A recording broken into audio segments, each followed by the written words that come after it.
বাবা, ওদিকে দেখেন লোকটাকে, ওরা দরজা ঠিকই বন্ধ করে রাখছে। আবার কেউ কেউ তো আবার এমনও আছে অর্ধেক ফাঁক করে রেখেছে। কি যে ভয়ঙ্কর, এই ঘূর্ণিঝড় এখনো ঘুরছে, আমার খুব ভয় লাগছে। আমি আপনাকে বলতে পারবো এই ঘূর্ণিঝড়টা কোথায় আছে জানি না আমি এখন, বাট জানি রাস্তাঘাট একবারে ভিজে গেছে। মানে এই লোকটার কোনো বিষয় নেই, এই যে তুফান, ঝড় তুফান আসতেছে, এই লোকটার কোনো বিষয় নেই। তিনি দরজা খুলে রেখেছেন, মানে দোকানের দরজা।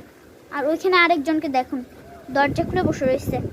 আরে ঘূর্ণিঝড় আসতেছে, দরজা সব বন্ধ রাখেন। দেখো আমরা কত ভালো না, দরজা বন্ধ করে রেখেছি। তো দোয়া করবেন যাতে ঘূর্ণিঝড়টা চলে আসে। আপনার কোথায় আমাকে জানিয়ে দিয়ে এটা।